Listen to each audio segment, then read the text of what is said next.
Hello, everybody. Welcome to another exciting edition of Film Seizure. I'm Jeff Arbuckle. I'm Jason I'm Oliver. Damn it, I'm Chuck Moore. Sorry. Shut the fuck up. Shut the fuck up. Speaking of shutting the fuck up, it is the second half of the Jake Gittes saga, The Two Jakes. And this is 1990. Jack Nicholson directed the last film he directed. He only directed 3 movies. And a single day of a Roger Corman movie. Oh, really? Interesting. Yeah, he shot the final day of The Terror. Oh, okay. So I'll be. He did a lot of writing, but yeah, he only directed 3 movies. The Going South. Have you ever seen Going South? I have not. It's pretty goofy. It's a comedy western. Really? Yeah. That's weird. I've always seen the cover of it. It's got like a noose or something. Yeah, I've always. He gets married to Mary Steenburgen to get out of being hanged. Huh. Yeah. Well, he directed that, and he directed Drive. He said, which that came around the BBS Productions era. So that was not long after 5 Easy Pieces. We mentioned that, I think, in that episode, actually. But yeah, those are only 3 movies he made, which is kind of strange. But I could see why he'd want to make this. And I think he basically, from my understanding, directing this kind of is the reason why it even got made, probably. Yes. Somebody had to step up. And he wanted it made so badly that he's like, well, I'll direct it. Well, I think he and Robert Towne from the beginning, maybe not the beginning, but somewhere around Chinatown, had agreed on an idea for 3 films. Yeah, yeah.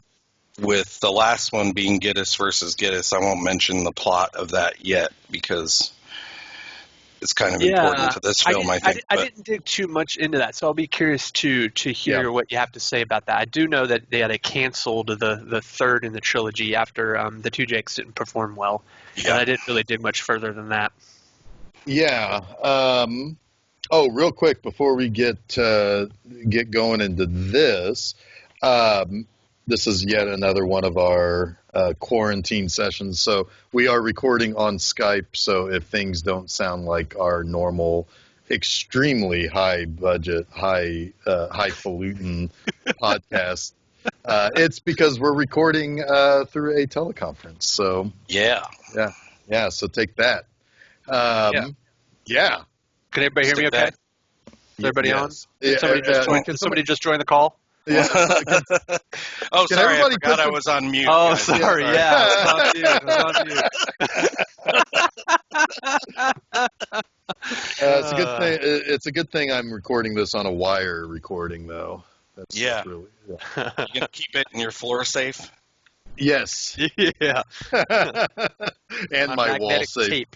Yep. All right, so this was supposed to be made. We kind of talked about this already.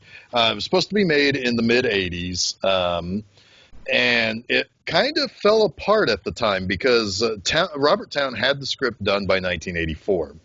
However, he objected to Robert Evans wanting to be the Jake Berman character.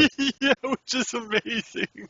Yeah, so he's like, well, no. Robert Evans is a character, man. Yes. He was a character. So so basically that caused everything to kind of, really slow down in the production side of things. And really, as was mentioned, in order for this to actually happen, somebody needed to step up and lead the production again. And Jack Nicholson was like, hey, I'll do this. This was what he decided to do after he made every money in the world for Batman. Every money. He made all every monies for Batman. And so he then went and did The Two Jakes. Yeah, why not? Why not? Yeah, revisit the character. It was, he's probably still to this day what he might be most well known for. Why not? Why not go back to it? For a deeper dive on Robert Evans, I have to mention this. Go for it. There is just an absolutely amazing documentary that came out in 2002 about Robert Evans called "The Kid Stays in the Picture." It has since been spoofed by Bill Hader on Documentary Now, even like as a Robert Evans type producer character. But I mean, oh my God. So it's narrated by Robert Evans. It's about Robert Evans. It includes everything about like his marriage to Ally McGraw, his downfall for cocaine smuggling. Like this guy lived a fucking life, man, and it is fascinating. So if you like movies about movies, specifically documentaries about movies, check out "The Kid Stays in the Picture." Really, really good. All right. Awesome. Well, come back next week, and we're going to be talking about. And they talk about Chinatown quite a bit in that, of course, because I mean, it's what he's probably had that in Godfather and Rosemary's Baby are what he's really most known for. Yeah. So we brought up Chinatown and Rosemary's Baby already. I think it needs to be understood that there were certain decisions that Roman Polanski had for Chinatown that, even though Robert Towne says were the correct choices, changing the ending, kind of removing the voiceover and stuff like that. Well, it's always good in hindsight, right? Yeah. It's like Chinatown was a huge success, and it won him an Oscar for the screenplay. Of course, it's like, yeah, those were all the right choices. If things had gone the other way, it was like, well, fuck you, like fucked with my script, Right, exactly. But at the same time, I would also say that probably, it's probably fair to say that Roman Polanski knew what he was doing. Well, yeah, I agree, but it's still everything is perfect in hindsight, Yeah. But anyway, but for the two Jakes, I mean, this is a different movie. It's I like to describe it as a completely different style of movies, and partially because Chinatown was a 70s film made in the style of a 30s hero takes on the ultimate big bad of a situation, but because it was the 70s, he still fails in the end. But it's made with a lot of those 30s kind of sensibilities, right? Like it's the Raymond Chandler style private eye who's in every scene. We learn everything as he learns it. This movie, on the other hand, I feel like is a 90s movie made with the sensibilities of a 70s movie trying to make a 40s movie. Yeah. That I think speaks to some of the tone issues that Chuck was mentioning. Yeah. Yeah. Yeah. And but it also speaks to, I think, some of the notes that I kind of made about not necessarily the overarching tone, but some of the underlying themes. Because as bleak as Chinatown is, I think this is more of a personally sad movie. Yeah. Because a lot of the characters in this are dealing with their past, and they're not happy.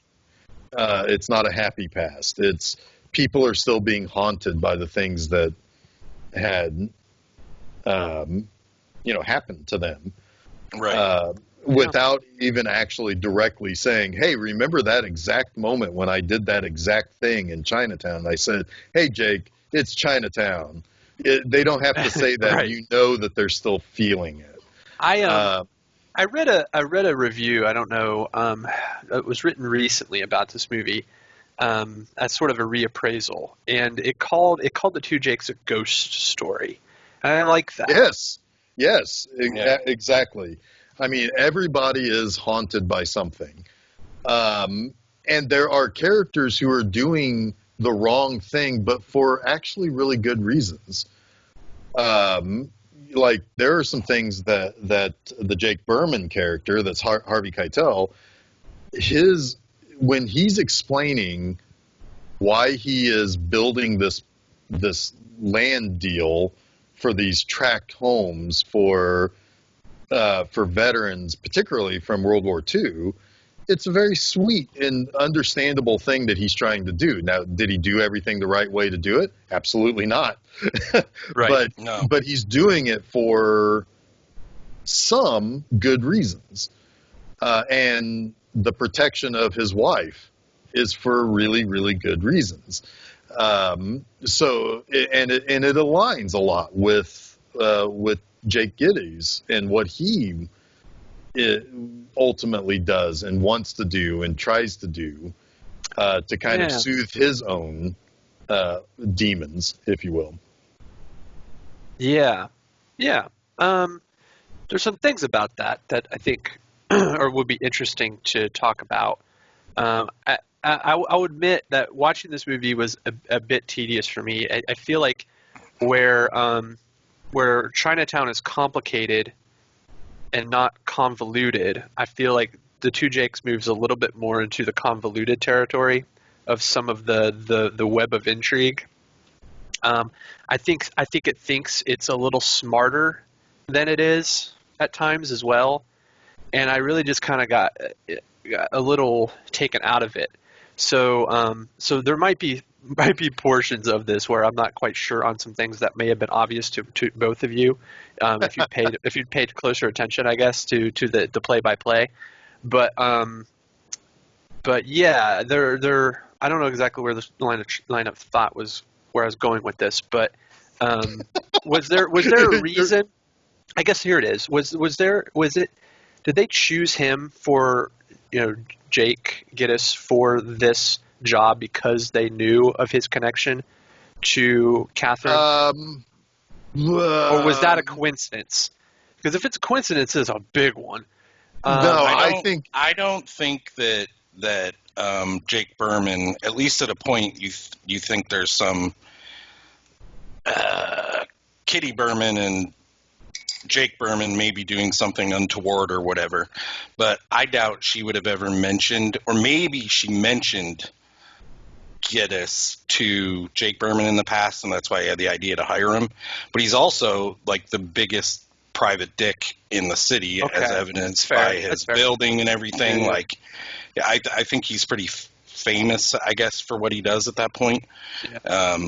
But yeah, go ahead, Jeff, if you had something to No, add to that. I agree with that. I think it is a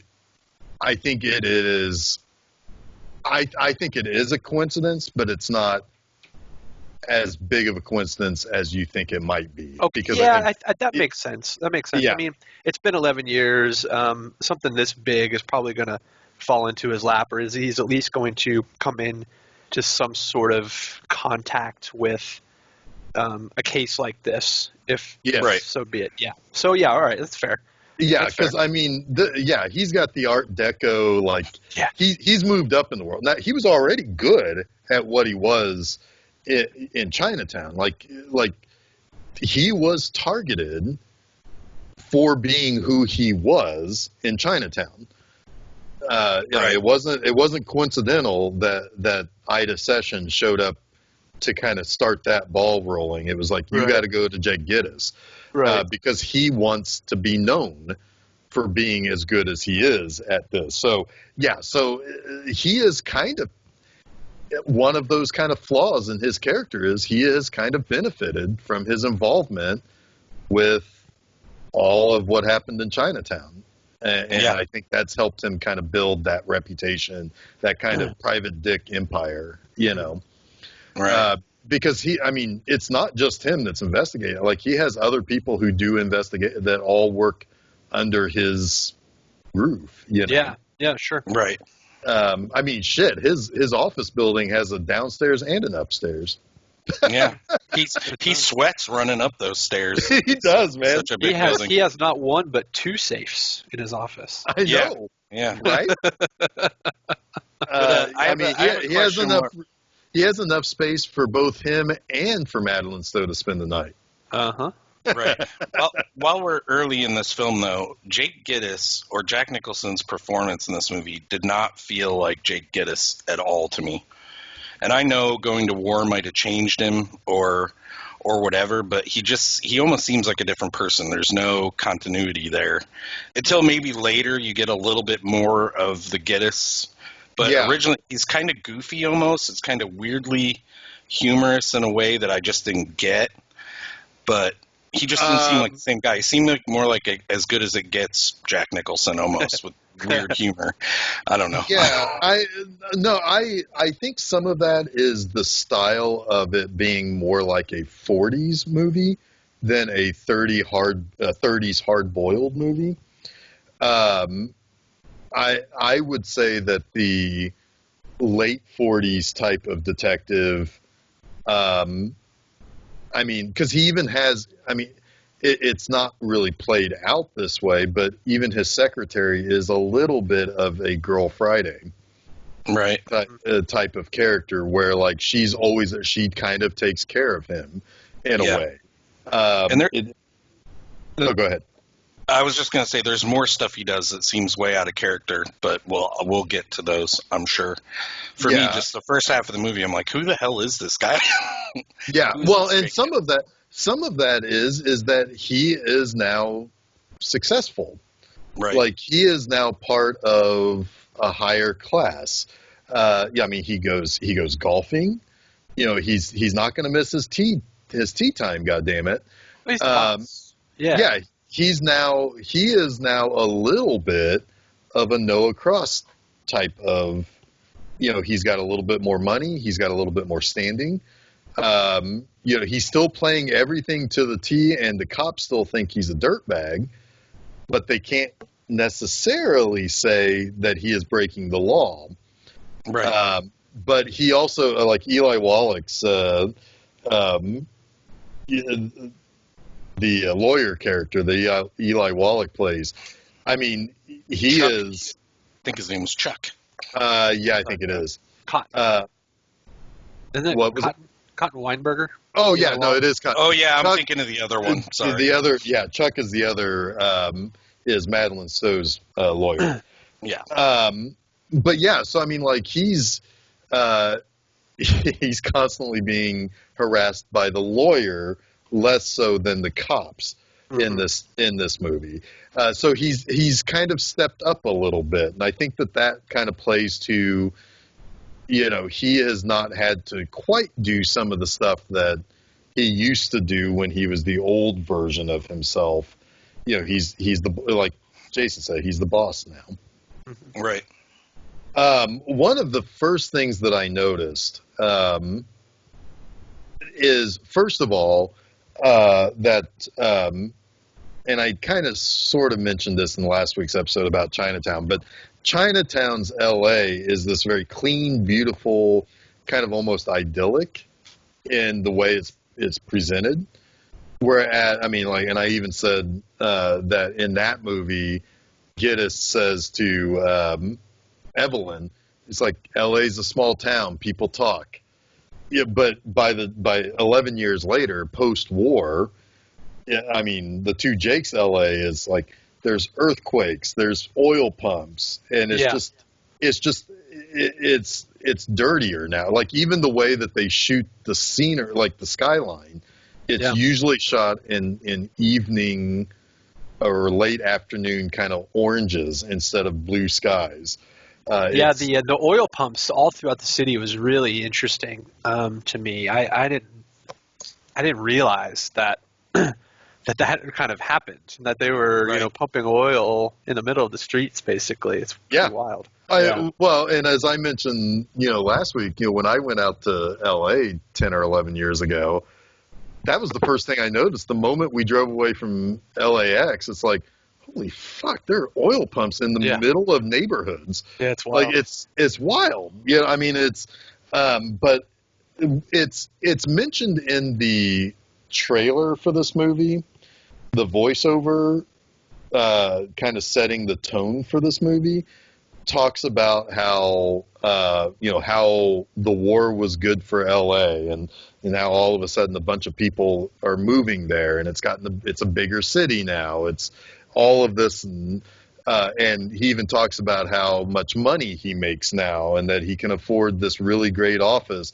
that if he tries hard enough, he doesn't even hear the oil pumps across the street.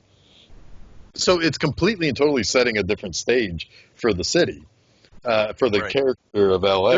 There's another thing I wanted to look up because I wasn't sure how the timing matched up, but I was trying to think of what the state of crime was like in 1948 LA, and it just so happens that was a year after the Black Dahlia murder. So we're talking about a really vicious crime that really shook that city up. And this takes place only maybe a year removed from that happening. So it's definitely a changed city in a lot of ways. Well, the psyche of that city is breaking. Yeah. Well, it's also it's right around the time that LA Confidential takes place too. Yeah. The cops are corrupt. Things are not that great in LA anymore. And he even has the scene where he's driving around at night where he talks about the night changes the feel of the city almost like it's the good old days again. So like he talks about the past a ton, and he's stuck there, which plays into the final scene of the movie about how the past never really goes away. Yep. And so like he likes going around at night because it makes him feel like things are the way it used to be back when Chinatown was happening. This is a completely and totally different world, and the characters kind of portray that as well, where you have Kitty Berman, it goes to a private spa and has her own private room where it's for redheads only, so she can get a facial and a color job and all of that. And it's like that's not something that would have happened during the Chinatown era. I mean, this is the boom of being victorious in World War II and being out of the Depression. The Madeline Stowe character I mean, she's on Little Helpers. She's, she wears Angora sweaters. She's, the way she talks is over dramatic. And for a minute, I thought that she was like channeling Ed fucking Wood. Yes. It was like Glenda. It was insane. Man. Her performance is absolutely insane. But I think that's meant to be indicative of a sort of trashy woman who suddenly is rich now. Mm-hmm. The rich housewife. Yeah, like the new money that kind of comes with, the proviso that sometimes new money is lower class people that now suddenly, but I mean, she has conversations with herself. Like when she's about to fuck Jack Nicholson, she's talking to herself, not to him. She is not in the same room with him. That scene was so confusing because I wasn't sure if like Jack Nicholson was into it, wasn't into it, like was just trying to get rid of her or wanted to fuck her. I think that's why he wanted to fuck her from behind. Oh my God! Yeah, when he basically like told her just get on your knees over there and put your ass in the air. Yeah. Don't move and he says, "Don't move until I tell you." I hated that scene a lot. I really didn't like it either. I was just like, "What is happening?" Yeah. Yeah, and that's not the Jake Gittes that I know. Like, he's like, I'm trying to be a gentleman here or whatever. I think he says that or something like that. Yeah. And it's like, no, you're not. No, you're not. Well, yeah, because I think he's saying, like, I'm trying to be a gentleman, but I want you to shut the fuck up. Yeah. I mean, or when she takes off, when he tries to undo her garter, and he's like, you just do the rest of it. Like, he's just like, he doesn't even, like, you do it. Yeah, I don't even want any. And he's got like his big old paw down the back of her satin panties. It's just like, oh my God, this is just gross. Yeah, I hated it. All of this is gross. How did we get there, though? Here. How did we get to that? What is going on? I don't even know. Now we're just talking about Madeline Stowe being crazy. Yeah. Yeah, we're still crazy. talking about the era, the Right. because apparently L.A. was defined by an insane Madeline Stowe in 1948. It Yep. is. It Yep. is. Actually, it's proven. I'll get you links later. It's proven. But no, so the story is this. So Jake Gittes has been hired by Jake Berman to basically to help him. Jake Gittes's role now is less the private dick, more the he is more of like to use a Perry Mason reference again. He's kind of more of the Paul Drake investigator for the lawyers now. Basically, he is the guy that lawyers will send people to when they need to prove that a woman's been unfaithful for divorce purposes. Right. More than anything now. Like, he's turned something that was a little bit more sleazy into something that's a little bit more legally sleazy. And court-appointed work. Yeah. Basically, yeah. Like, the lawyer will send you to this guy. He's going to tell you how to play it, how to act, and how we're going to get proof of this. And so this leads to this whole rehearsal over how Jake Berman, Harvey Keitel, is to react when he sees his wife Kitty in bed with this other guy. We don't know who the other guy is quite yet. So that leads to them going to this motel where his wife is sleeping with this other man. He busts in. He says everything that he's supposed to say that the lawyer tells him to be specific about. The date, the time, the hotel that they're at. It's really, really goofy. Yeah. but also Berman is playing it up goofy. Yeah. I mean, he says, like, my lawyer said to be as specific as possible. What Jake Gittes doesn't know is that there's a gun in the room, and Berman kills the other man. And what they find out later is that the other man was his partner in a land development deal. Last name Bodine. B&B Homes, right? B&B Bowden Homes. and Berman. Yep. Yeah. Yeah, and so this is where the complication comes in. Because the cops want to know if this was a premeditated murder, Right. or if Or it illegal was murder, as they put it.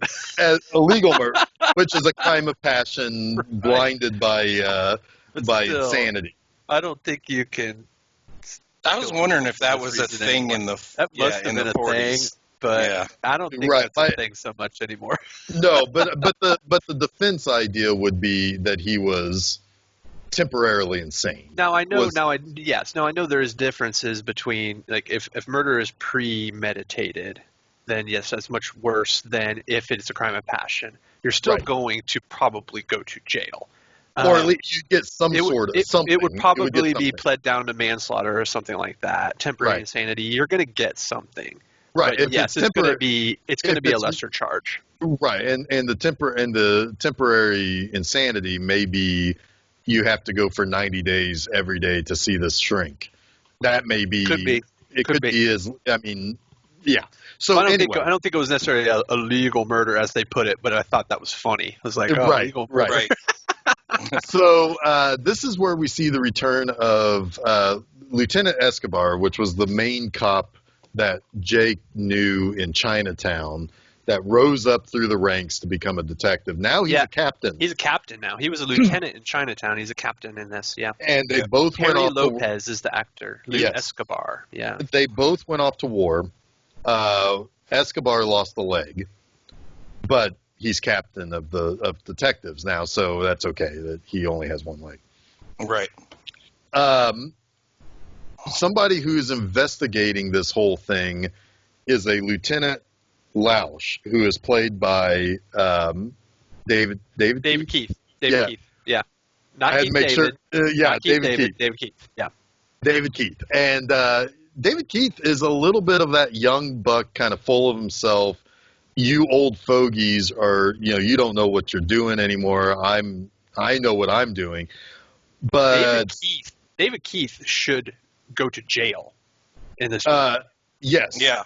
Yeah. For what he fucking pulls.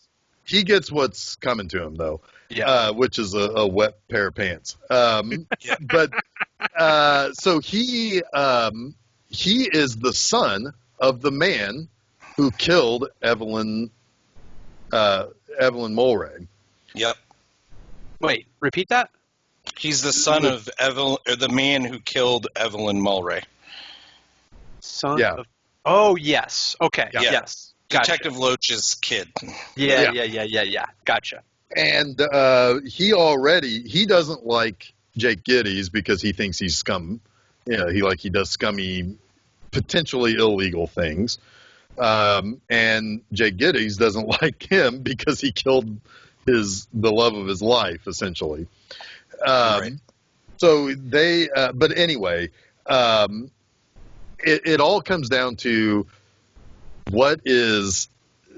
So Gittes is kind of between a rock and a hard place, right? Because he didn't know that the gun was in the room. He doesn't know if the gun was on him when Berman went in and killed Bodine. He doesn't. Well, he did know that. He did know that. They said they wouldn't send him in there with a weapon. With the weapon. Yeah. But at the same time, he wasn't going to pat him down right before he goes in and catches a man plowing his wife through the wall. They might have, though. They might have patted him down. I think he was being jokey when he said that. That's the way I took that. Like I wouldn't have done that. Right. I would think the lawyer would probably be on top of that too, but maybe not. Yeah. Regardless, he didn't have the gun on him when he went in. No, and we find out later how he got the gun. So there's also a self-defense angle that might be trying to be played at too, where it's like, oh, Bodine had the gun. The gun is registered to him. So, there was a struggle, and there was, and shut up, kitty, don't say anything because it's life or death for me. But there was a struggle, or that there was a temporary insanity. There's all sorts of different things that this trial can go. And it all hinges on the tape. Yes, because the tape will prove whether or not he seemingly was acting premeditated or not. And important to get us, though, something else on the tape. Sorry, Chuck, go ahead. No, I was going to say important to get us at this point, too, as we learned from Madeline Stowe's lawyers, that if Berman is able to get off on a temporary insanity plea, then Madeline Stowe's character would then sue Jake Gittes for accessory murder or something, withholding evidence, or probably wrongful death or something. Wrongful death is what. Yeah. So he has a personal reason to continue to investigate this. He has a shit ton of skin in this game because one, the cops can bust him for withholding evidence. Two, the evidence might get him sued. Three, the evidence might send his lawyer or his client to jail, which would be unethical for him to have caused. Right. And there's a lot of weird earthquakes going on and seemingly unrelated earthquakes going on. Well, and fifth, he starts hearing the name Catherine Mulwray on the tape. There it is. The first ghost from his past has arrived. So this leads to one of two, I think, excellent scenes in this movie. He goes to see Khan. Yeah, I like this scene. Yeah, so Khan is what was the actor's name? Hong. James Hong. And he goes to see him, and fucking Wu Ping from Big Trouble in Little China. Yeah. So he goes to see James Hong and says, "Hey, how's Catherine doing?" Like, it's like he's he kind of talks about how, like, well, he kind of has always wanted to just check in on her. Low pan, Yeah. And he's like, I just want to check in on her. I've wanted to check in on her for years. And Khan is like, it's really not going to, that doesn't really help anything. It's not going to make you feel better. It's not going to make anything for her better. And if you try to help her, you're just going to just ruin things, basically, right, is what it says. Yes. And, you know, I mean, it's real talk that Jake doesn't really get too often. You know, it's like, hey, you can't get back into this situation. It's almost the exact same thing that Gittes says to Ida Sessions in the early scenes of Chinatown, which is just let sleeping dogs lie. Yeah. Right. You don't really want to know. Yeah. You don't really want to know what's going on with her, which is also just going to get Gittes to want to know what's going on with her. Well, he's curious by nature. Yeah. I mean, it's his job. His job is to be curious. So, I mean, it was always going to go this way. Well, and now her name is involved in a tape that is part of a potential lawsuit that's only going to drag her and all of her dirty laundry back into the spotlight. Right. And her name could have gotten Jake Berman in trouble somehow. Right. At this point, it's like what we're led to understand. Right. Why is Bodine saying? Why is he talking about her to Berman's wife? And I think you also get the sense that, I mean, maybe it's more than just a sense, but that, you know, Jack Nicholson still feels like he has a debt to pay. Yeah. To 100%. Right. Yeah. Right. So it kind of goes back to his nature of maybe he doesn't do everything the right way, but he does it for the right reasons. Right. So then he's going through the old files, right? He's kind of dredging up the past, and Lawrence, his old buddy, operative from Chinatown, who tells him, "Hey, Jake, it's Chinatown." He says that to him all the time, by the way. He ends every phone call, every conversation. Forget it, Jake. Yeah, it's Chinatown. It's either got any dimes, or you got dimes, or it's Chinatown. Right. Yeah. And then he starts to worry about Jake because it's like, well, none of this is going to make you feel better. You know, again, it's haunting him. He's starting to act erratically at times, just like he did during Chinatown. He would do erratic things that didn't exactly make things better. So then, like, he's going through and he pulls out a note that we didn't see in Chinatown, but it's Faye Dunaway reading this note for this movie, and it's got one of my favorite lines in the whole thing. Catherine said to what was his name, Curly, that she thought that you seemed like a nice man, and Curly agreed. Ha ha. It's like it's not a great endorsement to be thought of as a great guy by the wife beater. Right. You know? Right. Can't escape Burt Young, man. I swear to God. He needs to make an appearance in every Film Seizure episode now from now on. In some way, we got to connect. Some way. Back. Yeah, we got to. It's all got to go back to Burt Young. Yeah. Of course, his name is Curly. I mean, fucking Christ. What do you have against Curlies? Come on. It's like a Stooges, you know? Of course, he's a stooge. Yeah, a little bit. A little bit. So as this kind of starts to play out also more, ends with an IE sound, you know. Yeah. Polly, Curly. Yeah. Sure. It's always a Lee. It's always a Lee at the end. Always. Yeah. It's in his contract. Yeah. He brings his own stained shirts. And his own wife. Yeah. His own wife. No makeup needed.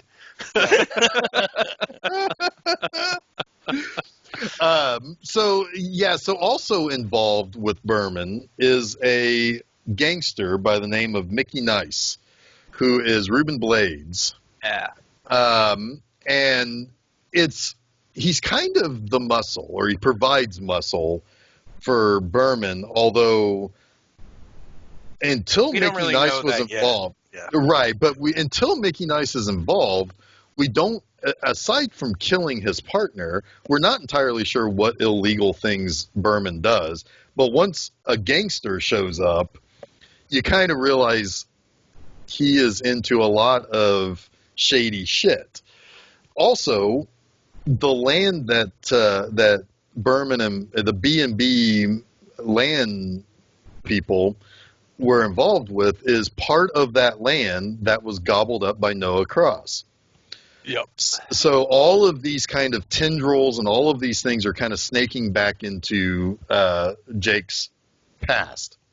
Right. And it's revealing that on top of this, there's this guy who, by the name of Tyrone, who Jake kind of knew from his dealings with Noah Cross, and Oh yeah. who is played by Tracy Walter, who also has dealings to the Joker because he was Bob the Goon. He was Bob the Goon. Yeah. Yeah. Yep. Totally. But he says, hey, there's swamp. What we thought was swamp gas is actually some other kind of gas that's highly fucking explosive. You're building houses on land that can explode at any minute. And I think also all of the earthquakes that happen are all dealing with the constant drilling. Yeah, oil drilling. It's oil drilling that Richard Farnsworth is to blame for. Yeah, he's pulling a there will be blood on him. He's drinking his milkshake. Yeah. And so Richard Farnsworth once says he wants that there's no oil, no usable oil underneath the land that Noah Cross, all of that is worthless. But that in fact, I think Bodine had, like, basically on the side sold the ability to drill under that. I think, but that's a little shady on my. Oh, I don't know. I'm not sure. What was that again? I'm sorry. That I think Bodine sold to Richard Farnsworth the ability to drill the other direction underneath, which was releasing the flammable gas. Oh, that could be. Yeah. I don't think that's could, where it because gets the mineral rights were still owned by someone else, so it was definitely illegal. the mineral to rights be were owned by the Bermans. Yeah, weren't they? No. Once they transferred the title, the mineral rights were never transferred. So I don't want to say yet who owns it, but Right. Howard Cross used to, so you could draw your lines to who owns the mineral rights under that ground. Right. So the mineral rights should have still been owned by, we can say this at least, Catherine Mulray. Yeah. Which is what he wants, so that he can sell those to Richard Farnsworth. That's why that name came up during the recording. Right. Yeah. Right. Yeah. So, Gotcha. okay. All right. That clears that up. All right. Yeah. So the other thing that's also really fucking shady in this whole deal is that the deal between the two partners, B and B, was... It's a bad deal. It's a bad deal because it cuts out the wives. Yeah. Of It's the a two. totally shit deal. Yeah, because if one of them were to die, the survivor gets everything. The wife gets nothing of the person who dies. Yeah. So there is some leaning on Berman premeditating For sure. the murder so that he gets everything, which, yes, he does. And it's partly because he wants to protect his wife. So this is when the idea that Kitty Berman and Jake Berman decided to set this up Right. so that they could get everything. And this Right. is what Jake Gittes kind of starts to believe. That, Yes, and- you guys knew what you were doing here. Right. And also, with the help of crazy Lillian Bodine, Yeah. who just Holy thinks moly. Kitty is a fucking whore, but she herself is an interesting character. She first shows up throwing stuff at Jake Gittes' various associates for the wrongful death of her husband, and Jake Gittes has to knock her out. Oh my God! Yeah, this was one of my notes. He reverse clotheslines her. Yes, It's like, oh, she ran into that one, is what he says. take her home. It's like that's so goofy. I couldn't believe that. Yeah, But she walked right into it. That's what he said. She walked right into it. yeah. Right, she did. Okay. Well, I mean, technically she did. And then what's his name? Was it Cotton? Weinberger? He says, wasn't that kidnapping or whatever? He's like, No, it's Lawrence. He says, oh, yeah. get her out of here. And Lawrence is like, well, isn't that kidnapping? Like, Not if you take her home. taking her home. Yeah. and then he forces Lawrence to stay with her, which that can't be easy. Yeah. Because then he goes out there later with Cotton. Yeah. So Lawrence, Cotton, and Jake is out there, and also the Bodine's lawyer, Chuck Nudie. Yes. I like that name, Nudie. But anyway, so that's when they find out that it's like, oh, she's a pill popper, and an alcoholic.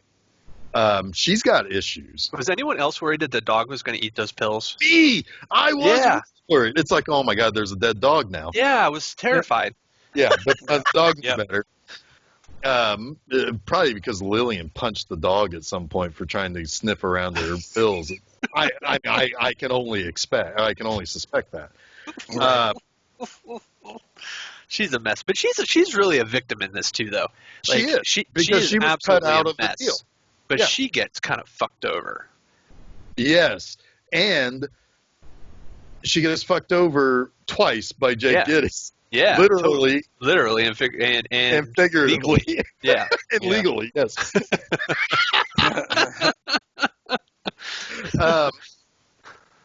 So she shows back up later, and in Jake's office, and she just wants to hear the wiretap. She wants to hire him to basically counter and say, well, this was premeditated. So let me listen to the tape. Right. And she listens to the tape, and then she wants to fuck him.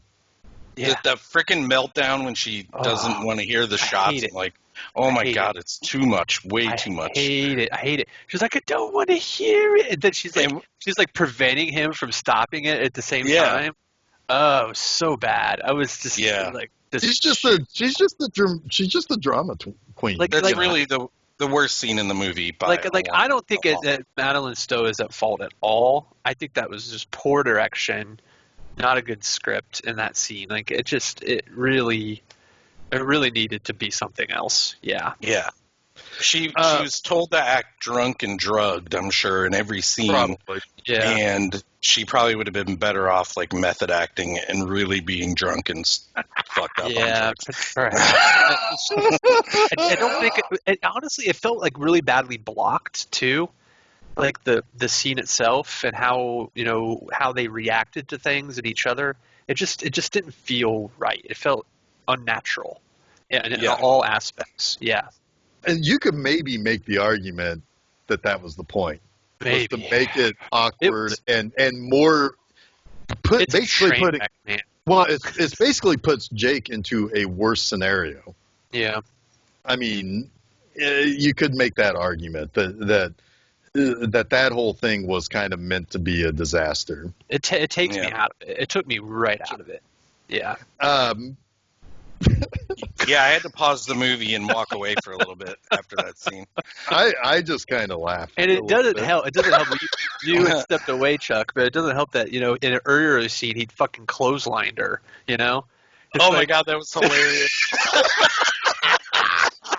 I think he did it on purpose too. Yeah, she walked right into it. Yeah, he had to shut her up because she was throwing shit at him, at his man. people.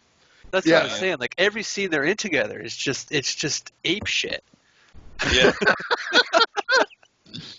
Well, you get a little bit of a taste of what going south is like, because that's an Oh ape gosh. Oh Yeah. goodness. Well, the movie was definitely going south at that point. movie.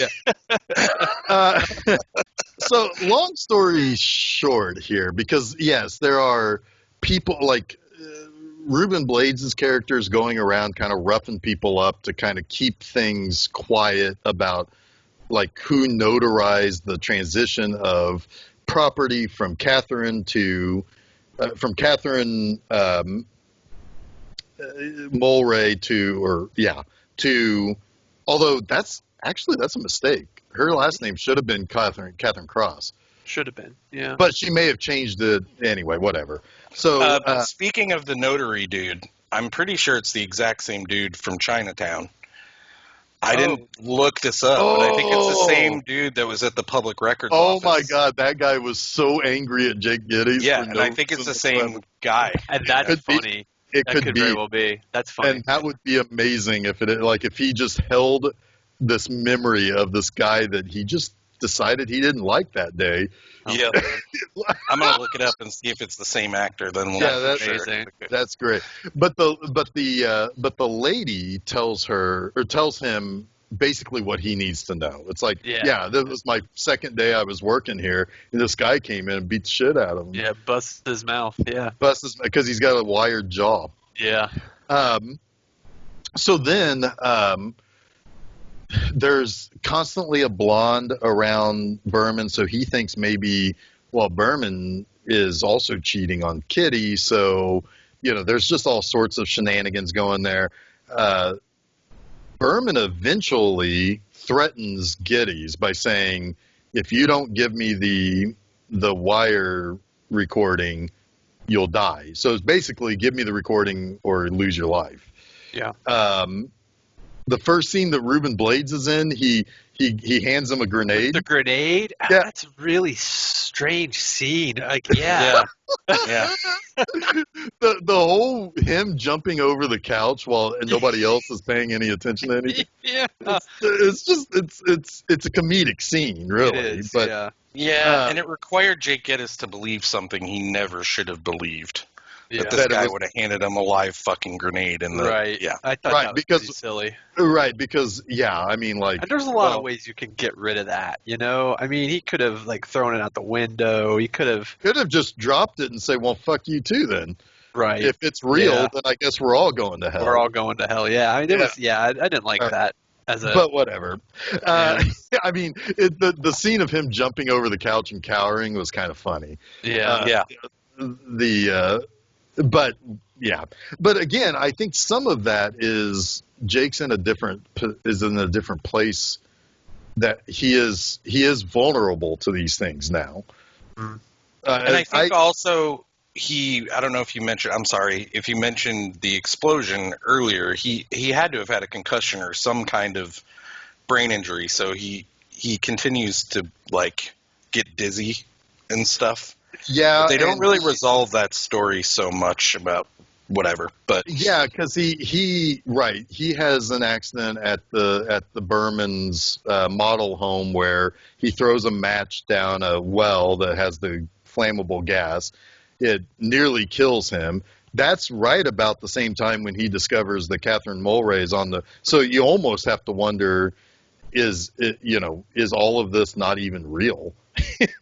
Right. Well, that scene reminded me, and I remember seeing that in the trailers. I think I mentioned this to you, Jeff, earlier.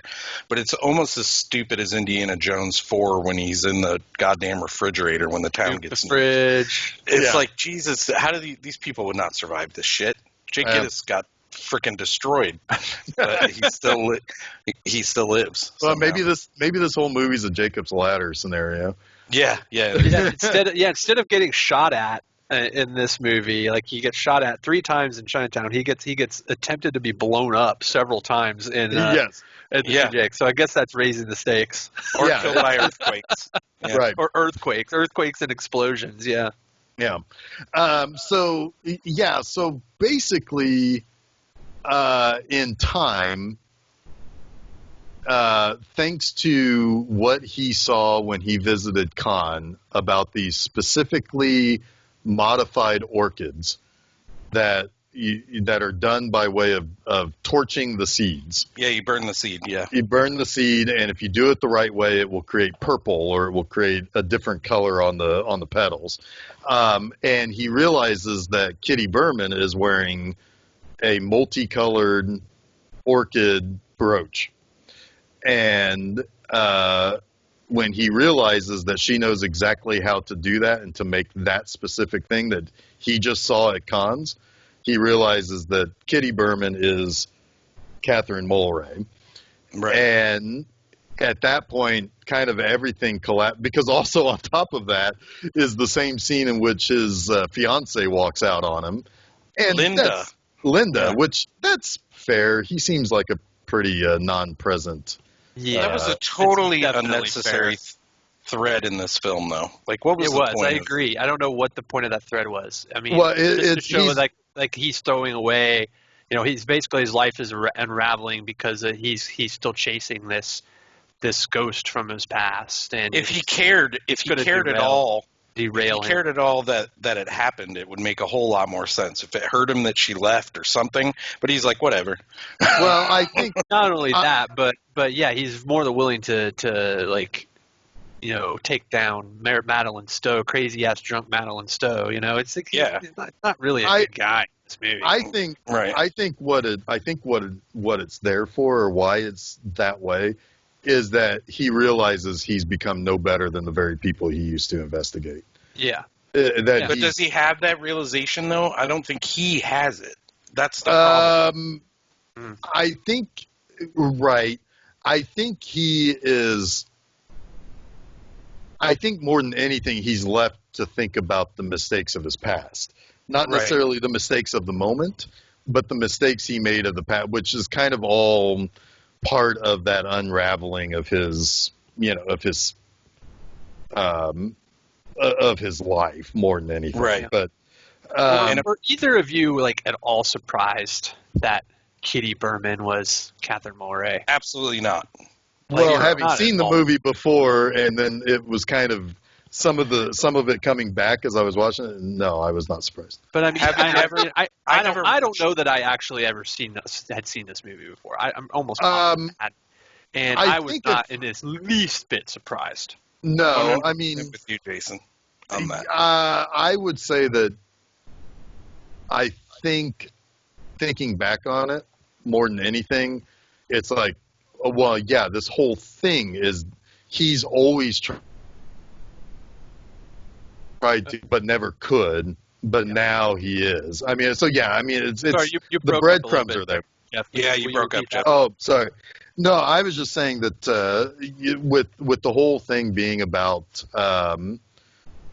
with the scenes earlier in the movie where he's always wanted to check in on Catherine, I'm not terribly surprised that the breadcrumbs were there, just like with some of the stuff with Chinatown. Breadcrumbs are laid out for you, whether or not it's My problem. Well, I think. is. Oh, go ahead. Sorry, go ahead, Chuck. You can go ahead. I was just going to say, this is quick. I think the idea that Berman was with a blonde woman through a lot of the movie who Jake didn't know was supposed to make us think maybe that's Catherine Mulray, not.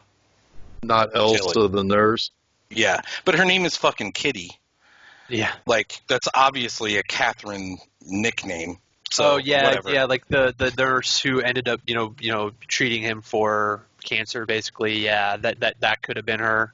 We didn't know what that. Yeah, that's fair. That's the thing I was talking about with the script is there. If it is her, if that is her, then all right. Well, you know it's going to be someone. It can only be so many people, right? So Right. you know that it's coming. I guess is the problem. Like I didn't see the incest twist coming at all in Chinatown, and I've seen that movie. You know, what Yeah, I mean? I was surprised It's by very that too. well high. If we're very well hidden, yeah, it's just it just kind of comes and it makes sense and it makes you realize, oh, holy shit, you know, this water and power intrigue was what we thought the movie was about, but no, it's actually about this. Like this Right. is what really is being revealed. And then Chinatown doesn't really, Two Jakes doesn't really have that element to it, other than maybe the reveal about Harvey Keitel's Jake Berman. Where Right. he's that feels like the bigger twist, but it's not Right. that great a twist, right? Yeah. Could I just say that you His brought up Berman now? motivations, I guess. What's that? I was just going to say that since you brought up Berman, that this, I think, is one of my favorite Harvey Keitel performances, though. I really liked him in Yeah. this movie quite a bit. Yeah, because once Jake realizes what's going on, he goes to Berman and he's like, hey, one, I know you're dying. Two, I know who your wife is, because he's been hiding the fact that he's got like all the cancer, I assume. They don't exactly say what it is that he's dying from. It's somewhere in his stomach or colon. Yeah. Because that's, Yeah. Yeah, and Berman even says, like, well, I knew you would have eventually, sniffed that out and had gotten the x-rays. And so at that point, he's talking about, like, his, the motivation that he had of, building these homes for the vets and, and giving them their first home. It meant so much to him. And that in the end, he also had to protect his wife, which the funny thing is that I think at that point, I think Jake Gittes understands that Jake Berman did more to protect Catherine than he ever could have. Oh, sure. Right. But before that, though, you have the whole scene at the courtroom where the wire tape thing finally comes to a head. Yep. And this is where Jake bends his ethics pretty. Oh, he commits felony, Yeah. I mean, he alters the wire tape. Which Madeline Stone knows, but she just screams about it, and everybody's like, get that crazy broad out of here. Yeah. Right. Get Edward out of here. Yeah. But Jake changes it to implicate Bodine because he knows Bodine is doing some bad shit. Yeah. And he also knows that Jake Berman is sick, and he's like, the sentence has already been passed for this man. Who cares if he dies in jail or at home in a week, whenever it's going to be. The only person that gets screwed and nobody gives a shit about is Madeline Stowe's character. Yeah. Yeah. And she was just crazy, so why would anyone care about her? Right, which is where I kind of feel like she's still getting a raw deal here, But yeah. But he also, in his moral stance, is able to provide for Catherine like he never could before. Yeah. But yeah, he goes like you said, sure. he went to Harvey there, or Jake Berman, excuse me, the other Jake, and Berman tells him that because of they don't even really say it's cancer or whatever, but he was getting treatment which was causing rash all over his body. Well, I think they mentioned an oncologist at some point, right? Oh, maybe they did, yeah. Maybe, yeah. But he started pulling away from Catherine because he didn't want her to see that he was sick, which drove her to another man. So this is when Jake is 100% certain, if he wasn't already, that Catherine really had nothing to do with anything that was happening. Right. She was kind of an innocent bystander to the whole thing. Yeah. Well, just like she was with Chinatown, the bystander to everything that went down. Mm-hmm. But she wasn't perfect. She did, she was an infidel for whatever reason, and she is the mere opposite of her mother, where her mother only is with men for a certain period of time. She's constantly trying to cling to a man. Right. Yeah. I agree with you, Chuck, on the performance by Keitel in this. I really liked him a lot as well. He's played complex characters in his career, but none quite as sympathetic ultimately, I don't think, as this. Yeah. And he was great. He was very, very nuanced performance. Yeah. Yeah. Really because he is in the same scene. He can be slimy and defeated, but also happy and victorious. Like that whole last scene where he's like, he decides to off himself by blowing up his own house with the swamp gas. But he's like, I mean, that whole explanation, he's defeated, but he feels good about what he did. He's a And what he mirror. did was a little slimy, He's a mirror of Jake at that point. Like Yeah. they're looking in a mirror almost. Like what Jake Berman did in this film is everything that JJ Gittes would do to help somebody, short of killing someone. Like Right. But yeah, it was pretty interesting. It was almost like he was looking at himself, and I think that's why he got so sympathetic and went over there and was hugging him while he was crying. It's like this dude is me in a lot of ways. This is the version of me that is just moments away from coming out to the surface. A little broken. looser with the rules. Yeah, this is me when I don't follow the rules. Yeah. Another thing I wanted. Oh, go ahead. No, I was just going to say. No, go ahead. Actually, I forgot. I lost it. Never mind. Go ahead. Whatever it was not important. This isn't very important, but I found it funny. Is it Raleigh? Is he the oil drilling guy? Yes. I don't know what JJ if his first name is John, but He kept calling him John. Yeah. Yeah, and it was like a throwback to the cross shit in the first movie, calling him Gittes. It's like the bad guy's getting his name wrong every time. That's how we know. Yeah. Yeah. Totally. The great Richard Farnsworth. Yeah. It's like, hey John, hey, this is over here, John. How's it going? Did John? I answer your question for you, John? You jerk. Yeah. One quick anecdote for the listeners on Harvey Keitel. I find this fascinating. I did not know this. I knew that Keitel was replaced by Kubrick on Eyes Wide Shut, and Sidney Pollack ultimately played the role that Keitel was supposed to play. But he was also replaced by Francis Ford Coppola on Apocalypse Now. He was supposed to play Captain Willard, the role that ultimately ended up going to Martin Sheen and making his career. Oh, wow. Yeah. That's crazy. But I thought you were going to say he was supposed to play the character that Lawrence Fishburne played. Yeah. He was replaced after the first week of footage. Huh. So Harvey Keitel, I mean, man famous for his character acting, working with Martin Scorsese in countless films, and Quentin Tarantino has been replaced by both Francis Ford Coppola and Stanley Kubrick. Interesting. That's interesting. What an interesting career this guy's had. Yeah. And one of the better performances of his career in a Jack Nicholson movie that is pretty kind of not very well known and very obscure. Yeah. Well, I think it made less than the budget. If I read, Yes, it did. remember what I read last night. It was not a moneymaker.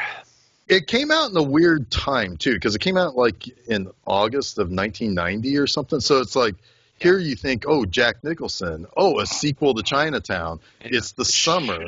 Should have been. It had everything going for it. It feels like. Yeah. But I think now I don't want to say this is the whole, because while some critics liked it a whole bunch, which is funny because Vincent Canby, I think, disliked Chinatown, but really liked the Two Jakes. Ebert liked the Two Jakes too. Yes, he did. He did, yes. yeah. Yeah, he did. But I want to say that it also kind of that was the same summer that like Ghost and Die Hard 2 was making all the money. So it might have got, because those came out in July, I think it might have gotten steamrolled by those two more popular movies. And people who went to the movies a lot then weren't hyper aware of Chinatown anyway. Probably not. No. I mean, it would have. They would have been real young when Chinatown came. Because we're talking. Movie. Yeah. It's hard to make a sequel to a 16-year-old movie. Yeah. Well, but people do it today. They do. For better or worse. It doesn't always work out. Yeah. I think the runtime too. I mean, it's 138 minutes. That's a bit long. I think they could have got that under 2 hours. It might have done better.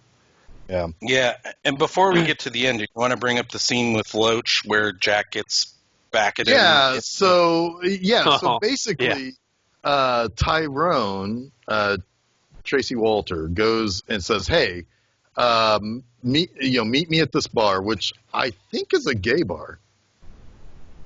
because Like, because there's only one woman at the bar. Men are dancing with men, and the vice cop I totally and the vice missed that. cop says he grabbed my junk in the bathroom. He fondled me in the bathroom. I think it's a gay bar. Okay. But that's anyway, weird. I have a hard time believing Mickey would own a gay bar, but go ahead. I mean, it doesn't seem. Yeah, Mickey Blade or Mickey. Oh, it was that. So it was that scene. Yeah. Oh, Yeah. I didn't even notice. Yeah. I think it was just kind of like I don't know. it It's might like an LA like trendy kind of club, you know? I don't know, but there were guys wearing eyes wide shut masks, not the snouty ones, but the like the little, and they were dancing together, and I only saw one woman in the whole place. But anyway, However, no, go ahead. I was going to say it was Halloween. it could have been Halloween, and then just those old guys were drunk, you know. And, Yeah. and But go ahead. That's unimportant, really. Yeah. I mean, it's all Well, weird, it is. man. I mean, It is. It is kind of important because when he goes there to meet and says, "Hey, somebody is drilling for something, or something is causing this to happen, and people are going to die, and somebody has to stop whoever's behind all this," which I think Right. he thinks is Raleigh that's really behind everything. right. Yeah. So Mickey Nice shows up and says, "Hey, you're basically sticking your nose in the business that's not yours to Right. be a part of," and the cops raid the place, and everybody gets busted, and Loesch has a guy who says, "Yeah, we're gonna bring him up on charges of fondling my junk in the bathroom." Yeah. Which is absolutely not at all what happens, and it's just to get Jake Gittes out of the way. Yeah. And so Loesch also starts kind of going places where he shouldn't, and like basically antagonizing Gittes. Well, yeah, he's antagonizing him, and then Jack, just verbally spars with him in a way that he doesn't like, and then Loesch just hauls off and cold cocks him, Right. like and assaults him. then Jack grabs a gun from one of the cops and makes Loesch suck the barrel. Well, Another before one that, thing. but Pissing before that, after Jack then attacks Loesch after he just got punched, Loesch pulls his gun and discharges his firearm in the police station twice. Yeah. Twice. So I guess he does get shot at in this movie. True. Oh, yeah. There you go. Yeah. But seriously, that's it. You're done. Like, you lose your badge. Like, are you kidding me? Forget it, Jason. It's This is LA 19 Confidential. It's LA Confidential. Yeah. Yeah. That's unbelievable. Yeah. No, it's. I mean, but Unhinged. I wrote it. I wrote it in my notebook. Unhinged. David Keith. Well, and he also represents that idea that he's the young buck who thinks the old timers don't know what they're doing. They're just getting in the way. He plays that up a little bit too, where hey, get out of here, Grandpa. That's not your time anymore. Okay, boomer. Yeah, right. Okay, boomer. Okay, boomer, but I'm gonna piss my pants because I'm a know nothing jerk. Yeah. And my dad is like killed your lady.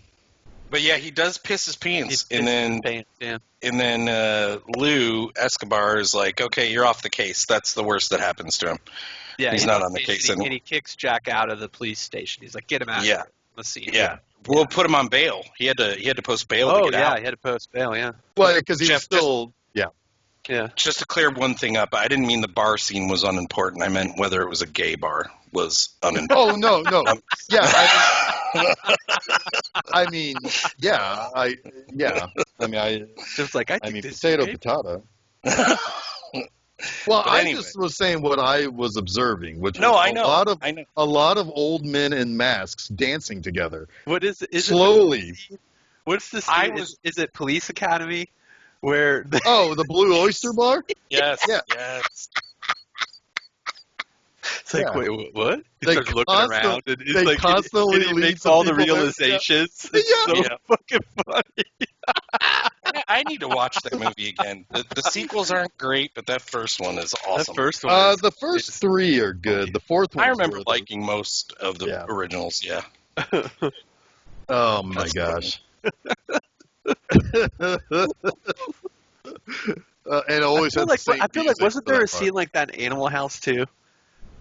Like before the Probably. big parade scene. I feel like that was like a common comedy trope scene was the straight white male like Ending up in a gay bar. inadvertently ending up in a gay bar and making the realization like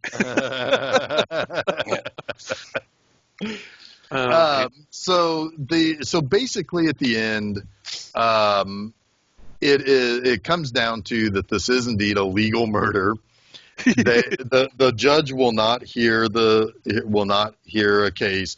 And the prosecution is like, yeah, well, Jake Gittes was arrested for fondling a man's pee-pee in a fucking bathroom, and the judge is like, get the fuck out of here. Yeah, he's like, you shut the fuck up. Shut the fuck up. Snapping at him. Yeah, so then they basically at that point that's when Jack is like, did I do something wrong? Yes, but honestly the sentence that this man had already gotten was worse than it didn't really matter if he died in jail or if he died in at home. And he paid his debt to Catherine. Yes. Yeah, at the end of the day he feels better about himself, but yeah. He does have a recording from Berman about, revealing that he was sick to Catherine, which pisses her off because it's like, what the fuck does he mean that he didn't want to come to me with this information? Two things about that. One, when did they record that frickin' thing? Mm-hmm.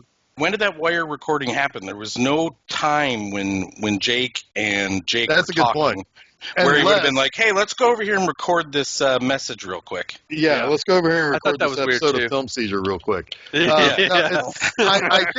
I think it's possible that Jake Berman recorded it on his own, left it, sent it to Jake Gittes. That is possible. To listen. So That's possible. Then just put that in the script, man. Yeah. And also the other thing, Chuck. It might have been. It might have been a cut scene. Yeah, you're right. This isn't necessarily a complaint, but before we get to that part where Catherine gets the note, there's another earthquake, and oil starts spewing from the toilet and the tub and everything. The bathroom. It's like, it's the shit's getting everywhere. Yeah, and Harvey Keitel realizes, hey, she has the mineral rights, so this is her oil. Uh-huh. And it says, what I don't understand and why I wanted to bring this up, I guess, is he says an autopsy would be bad for Kitty. Why would it matter if he had cancer when it comes to the rights of the mineral rights or anything? It just seemed weird to me. I think it would go back to the premeditation. It could be. Oh, okay. It could hurt his case on that. Like they could this is new evidence, and he could be tried for murder. And if he's shown guilty for murder, even posthumously, that could then change the legal standing of Kitty's inheritance. Oh, so they say he knew he was going to die, so he didn't care what was going to happen to him. So he killed him, basically, something to that effect. Yeah. Which also plays to what Jack was saying in the voiceover, that it's like, he's going to die one way or the other. Right. What's important now is that, Kitty is protected. Yeah, and that part I get for sure. Yeah. 100. So, so I suspect that recording was a cut scene that's like, well, we don't want to reveal this now, because if we reveal this, then what he does later is not, it means nothing, because everybody will know he's going to kill himself. Yeah. So the final scene is Kitty basically now kind of floating without an anchor anymore, which she then tries to latch on to Jake Gittes, and he rejects her, basically saying, that's not right. I think that's exactly what he says. It's not right. And he also says, you don't know who you're fooling. You don't know who you're You don't know who you're kidding. Yeah.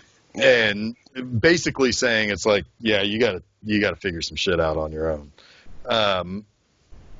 And so she asked the question because, like, her her mom was killed in front of her. Her husband killed himself. The guy she was banging got killed right in front of her.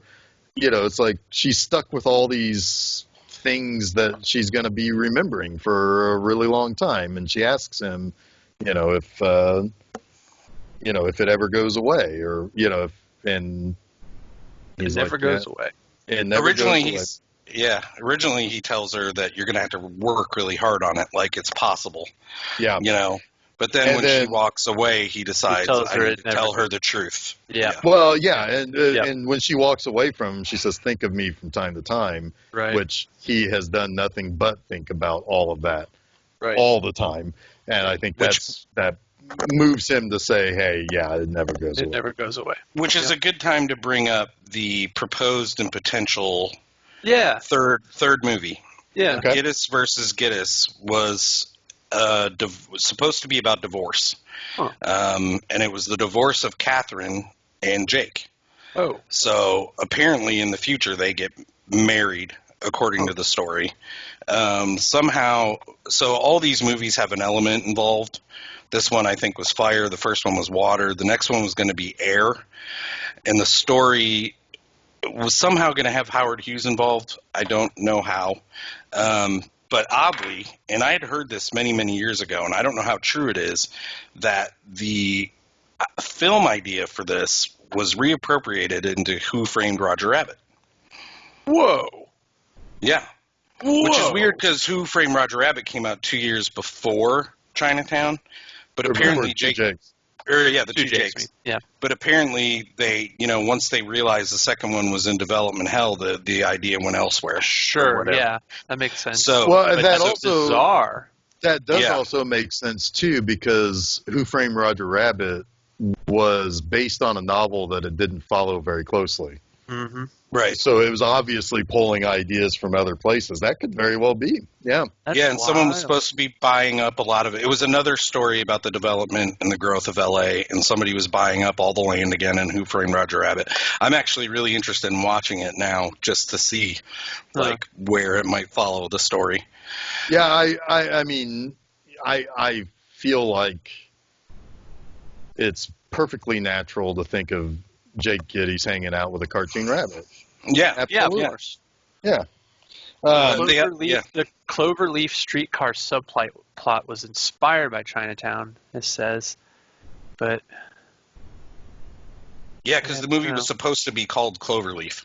Yeah, apparently the third Jake Gittes movie. Yeah, so that's it. That's I think that there was also another idea that was not that same idea, but I think as they finally got the two Jakes off the ground, I think they came up with an idea for another movie, if this was successful, that was supposed to be set like in the 60s or something. It was going to be basically the end of Jake Gittes' life. Yeah, I had heard that too. That is a possible third film. Yeah. Yeah. But yeah, I mean, I do kind of like the idea of the Gittes versus Gittes, just because it still ties Catherine and Evelyn back to him, which almost like it's the thing that he could never escape. Mm-hmm. Right. Yeah. Yeah, and of course he would probably fail in that movie, because this movie feels like it was supposed to be about redemption. I don't know if I really got that overall sense that Jake was redeemed in any way, but he's kind of looking for that, right? The whole film, but I still don't know if he attained it necessarily. Yeah, I feel like maybe he was able to turn the page at least, and maybe find some peace with that, that chapter, that Catherine Mulray chapter of his life. But yeah, I definitely, the last line of the movie definitely makes you feel like he's still haunted. Yeah. Right. Yeah. So the last of my notes really for this, I had mentioned this a little bit last week. Dimes are constantly looked at because because it makes sense because he has people following people. They're going to be hanging out at phone booths. But like, it almost feels like every time he knocks something off of his desk or he reaches for something, he's knocking off like I don't know, dozens of dimes. Yeah, they're everywhere. Yeah, and he's like, and he does ask his people all the time, so you got enough dimes? And he's like always scooping them up and putting them in his pocket. And he looks like almost like a crazy person with the dimes. But it makes sense, though. I mean, that's actually something that is to me like the clever thing about this movie that the stopwatch thing was clever in the previous movie. Right. But yeah, it's because it makes sense. Like that's a perfectly. Why are we looking at these coins falling to the ground? Oh, it makes sense now. I got it. Yeah, they also had the running thing with the commercials in the car, like the 1940s commercials. I wish those dealt with the story a little better somehow. Yeah. But they were constantly listening to old timey commercials. Yeah.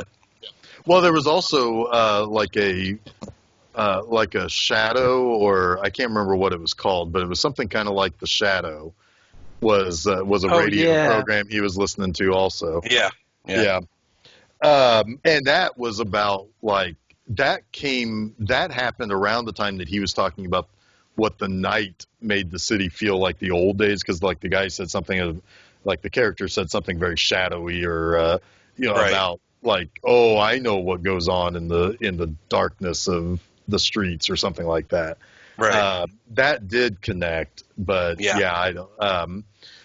But no, as I was kind of saying, it's like, as bleak and as kind of a bummer of an ending Chinatown had, this movie is just kind of sad because like, these are people who are either dying or they're getting too old to be, like even the police captain is older, but he's a war vet, which is great, but he's also one-legged. It's like you're almost like you've got these sad people in sad situations and people who have, who are being kind of thrown aside for this new Los Angeles, this kind of glitzy kind of the Madeline Stowe's of Los Angeles, where it's like these young, pretty people who are all batshit crazy. And, and of course, Catherine, I have to believe, is probably batshit crazy too, because she's an incest baby. Right? I mean, like I'm surprised she wasn't played a little bit more simple in this, because. Well, I don't know if she knows that. I don't get the impression that she knew that she was an incest baby, but maybe she finds out. She might not.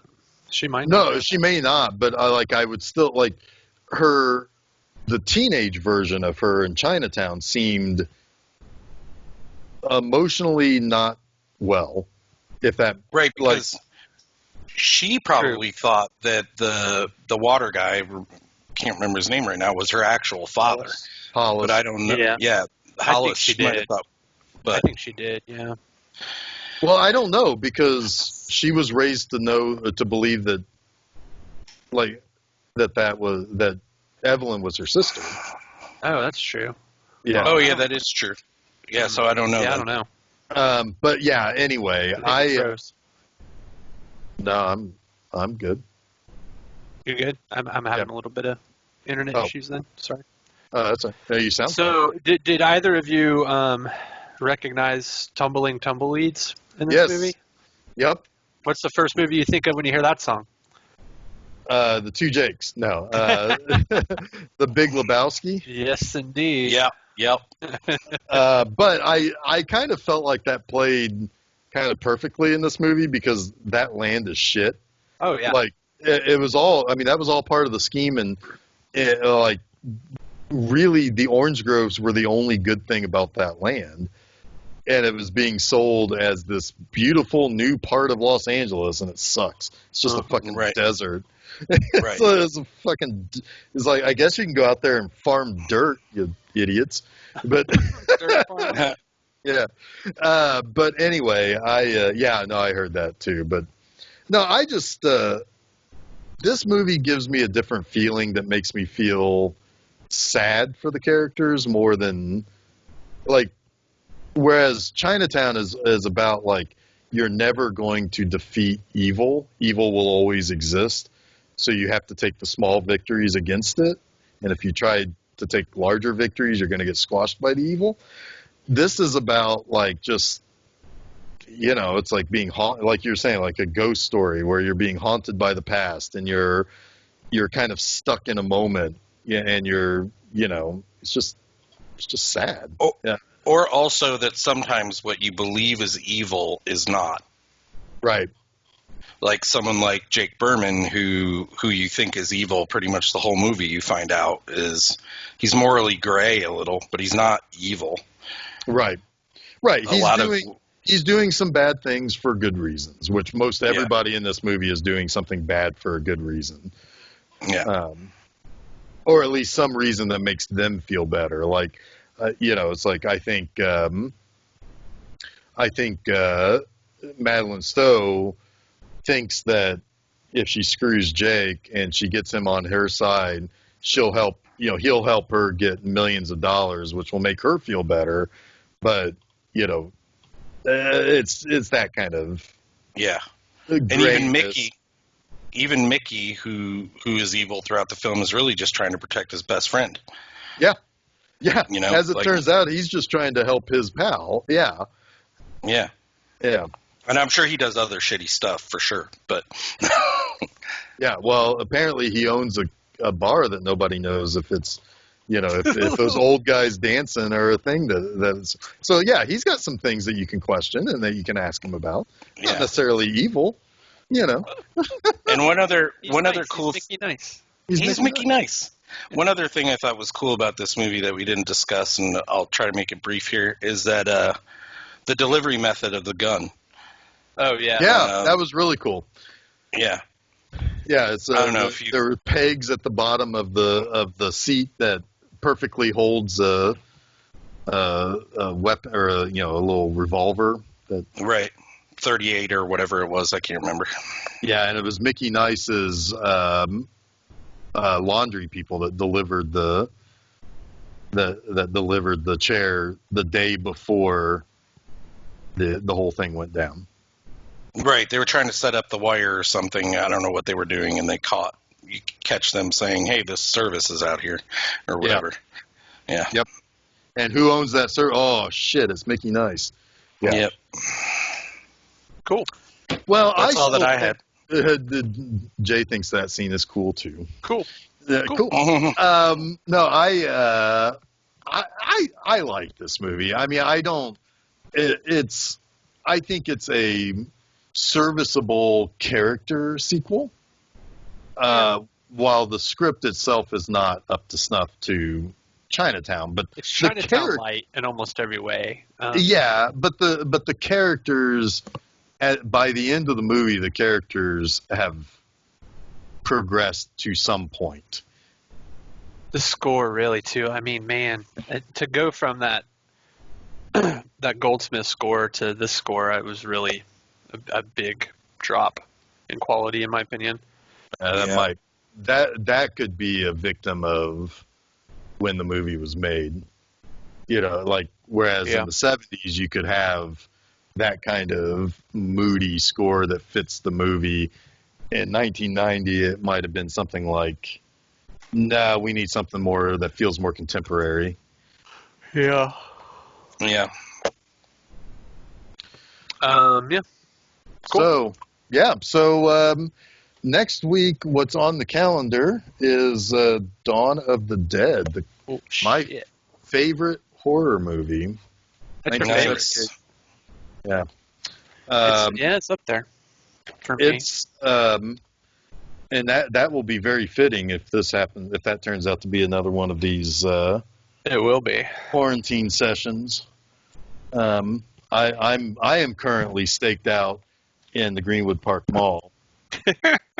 That's where I've been staying. All the people trying to shamble their way in to buy toilet paper. Oh my goodness! Joke's on them. The malls don't sell that sort of shit anymore. Yeah, they're in the wrong place. Wrong place, buddy. But anyway, so that'll be next week. That should be a good one. I think we're going to have a couple of guests for that.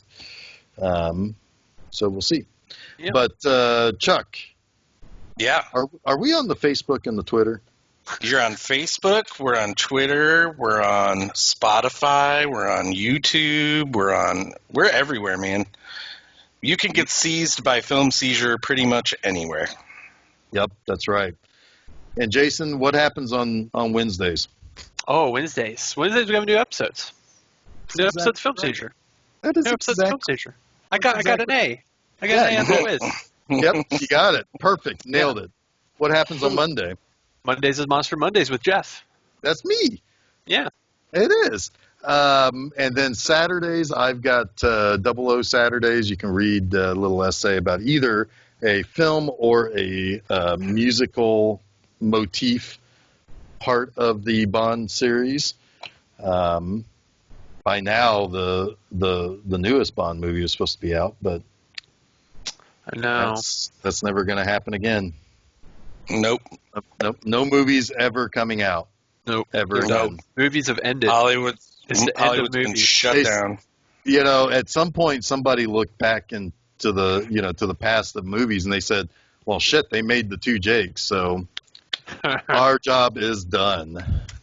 And to all the people that make film out there, please don't give us a rash of coronavirus films in 5 or 6 years. Please. Are you fucking kidding? That's all we're gonna get. It's gonna happen, man. It's the Asylum's gonna do it. Fucking many movies. A lot of characters dramas will come out of this. Like it will be a whole rash of them.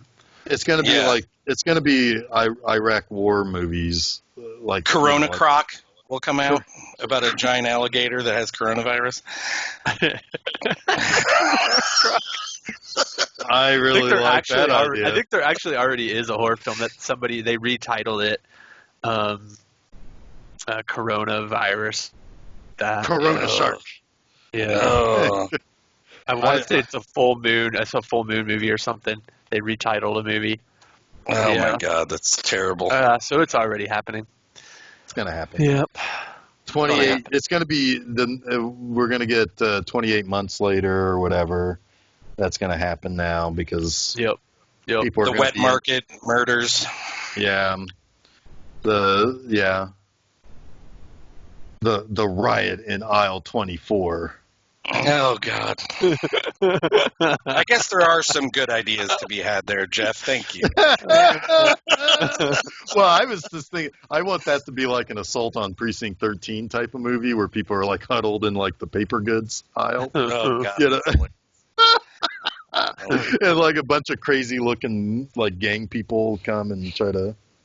Anyway. Yeah. No, it's going to happen, Chuck. There's no stopping the imagination. That is the imagination station of Hollywood. It's going to happen. I better get to writing so I can beat everyone else to it. The race.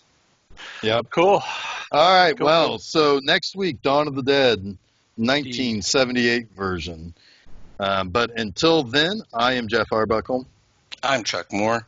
I'm Jason Oliver, and you have been listening to Film Seizure.